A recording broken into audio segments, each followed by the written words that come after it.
And hello the internet, and hello to my subscriber. You are looking well this morning. Although you're still in your pyjamas, you should be off out to work by now, shouldn't you? Anyway, I'm still here in Laayoune. Initially I was going to do one night, but I liked it so much I thought I'd do 2 nights. Had a little bit of rest as well. And yesterday went out for a bimble, as you do. And Layoune's a great city. Lots of places to eat, lots of shops. It's just got a nice, pleasant buzz about the place, you know. And it's a great place to stop over if you're going south or you're coming north. So yeah, Layoune's great. And riding around yesterday, I even found a McDonald's, and my bike accidentally went into McDonald's car park, and we had to stop. So I went in to investigate, and yeah, I had a Fat Boy burger and a lovely pink strawberry milkshake, which was absolutely delicious, and it was great. Nice and clean, nice and air conditioned as well. There was no toddlers smearing chips on the windows, no teenagers pushing prams in their pyjamas, and no belligerent teenagers playing K-pop on their phones. It was a pleasant experience, and yeah, I had a burger and it was lovely. And I know the purists amongst you, the ones who travel the world with nothing but a toothbrush and a smile, will say you should be eating Moroccan food. Well, I have been eating Moroccan food. Not every day, but I have been eating some bits of Moroccan food. And yeah, it's lovely, but if I pass a McDonald's, I'm going to stop and have a McDonald's, especially when I'm so far away from home. Anyway, today I'm heading south. South as the crow flies, or as the V-Strom flies, as they say. There's only one road really, and that's the coast road. Heading south to Dakhla. Dakhla is about 320, 330 miles, something like that. Now I may stop halfway, or I may do it in one jump. I don't know. When you sort of do this, some days you're in the mood to sort of do a big leap and a big jump, and you want to get going. And some days you sort of feel, I'll just take it easy today and just do what I can. I know Dakhla is going to be a bit difficult for accommodation, so if I stop halfway, it means I can bypass Dakhla and maybe just do another big jump. I don't know. I'll see how I feel once I get on the road. But the weather's lovely. Little bit of a chill in the air at the moment, so I'm going to have to put something under my jacket today. I know people back in the UK are saying, shut up, you don't know what the cold's like. Yeah, I know you're getting a severe cold snap at the moment. I think today it might get to 24, I don't know. Anyway, I'm heading south, me and the mighty V-Strom, and we're just going to see how far we'll get today. So I'll speak to you soon. Thanks very much indeed. Bye bye.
And hello the internet, hello Facebook, YouTube, whoever, wherever, hello there, and most of all, hello to my subscriber.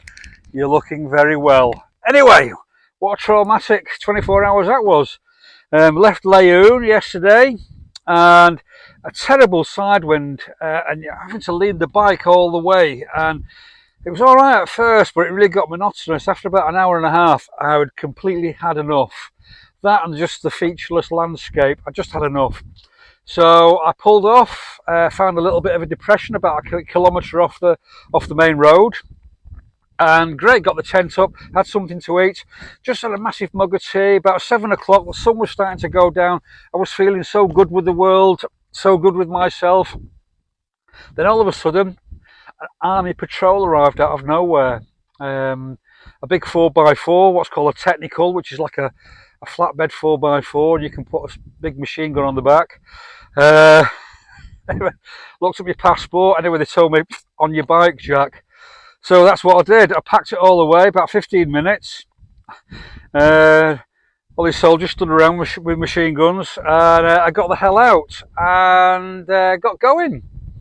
Fortunately, I found my way back on the road and headed south, which was the only thing I could do. And as I got on the road, it had gone dark. I mean, there's no light pollution, no lights on the roads, complete blackness. And it was the most scariest ride of my life. Not because of the blackness of the road, because of oncoming drivers. Some would leave the headlamps on full and just blind the hell out of you.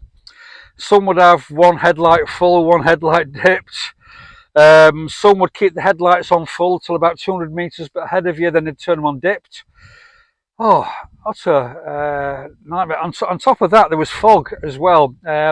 Couple of really bad patches, and I had to slow down to about 25 miles an hour. Real horrible fog. And you get that with the land being warm, the air being a bit cooler, and also because it was near the sea, you've got some moisture there, so it makes this sea fog. The sort of fog you get zombies walking out in the middle of the night. But anyway, after about 100 miles I stopped, got some fuel, then I had a quick look online, looked on booking.com, and I found a place for £11 in Dakhla. That'll do for me. So I finally got to Dakhla about 11 o'clock. I'd hoped to be there about 10:30, but about 14 miles before Dakhla, police checkpoint, which means you've got to stop, turn everything off, take your helmet off, show your passport, show your vehicle documents. Got going. Then 12 miles before Dakhla, another checkpoint.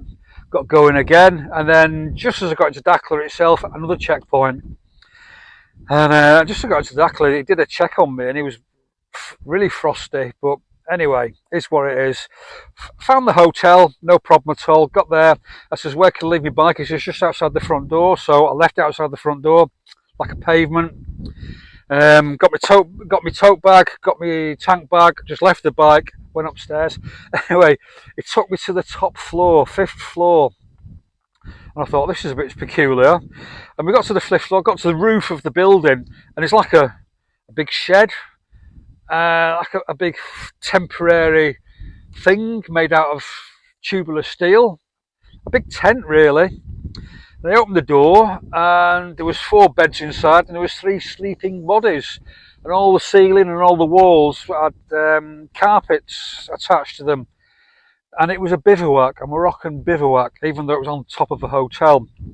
So I said, fine, thank you. I dropped all my kit, took all my kit off, jumped into bed, and I was out like a light. Fantastic. Good night's kit. Woke up at 6:30, tiptoed out, got all my gear, got dressed outside, got downstairs, loaded the bike up, got going, went around the corner.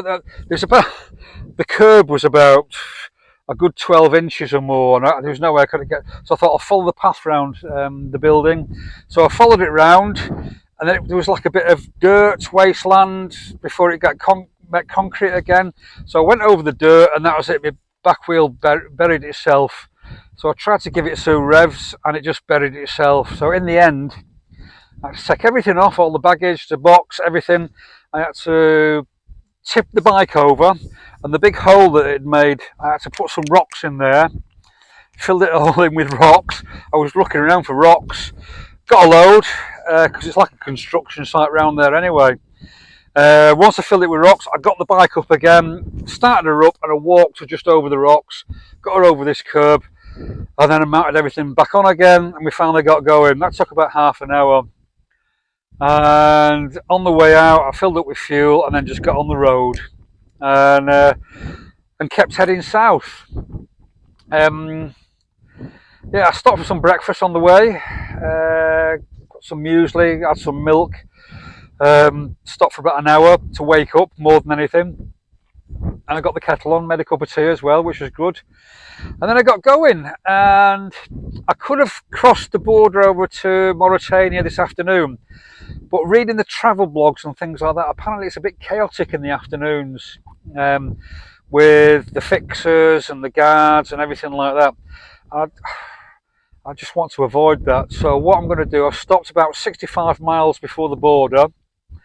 I'm going to make it across first thing tomorrow morning. Get packed up, get on the road by 7.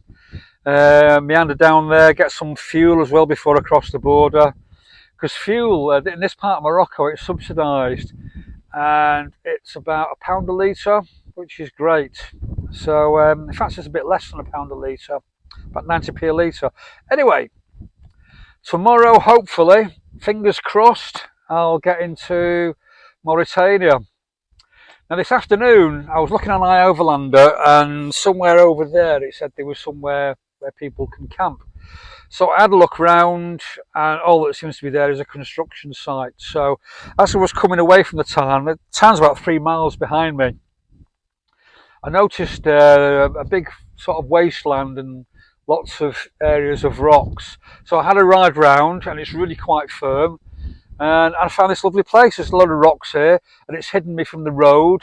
And I've been here for a couple of hours, and all I've seen is a couple of passing dogs. I've seen some camels in the distance, but I've seen no one or nothing. So I'm quite safe here tonight. I don't think there's any patrols. And it's going to go dark shortly, so out of sight, out of mind. Anyway, that was today's events.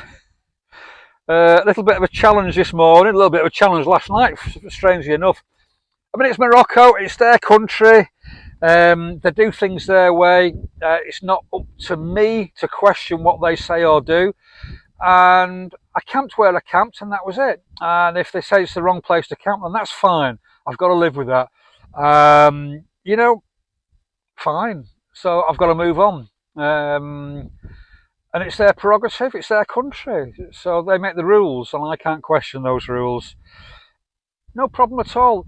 At the end of the day, I still ended up on a good night's kip. So, okay, I had to do a bit of a dash. Normally I cruise at about 4,000 revs, which is about 60, 65 miles an hour, just to not put a lot of stress on the engine. But last night I had to do sort of 5,000, 5,500, sort of 80, 85. And I felt sorry for the poor old girl, really, because I was putting a little bit of stress on her. I didn't want to do that. But anyway, we survived, she survived. She had another fall this morning. We got her back up on the road again, and she's been great. And more mileage tomorrow. So thanks for watching. Mauritania tomorrow, and hopefully some more videos soon. Bye for now, and I'll speak to you soon. Bye bye.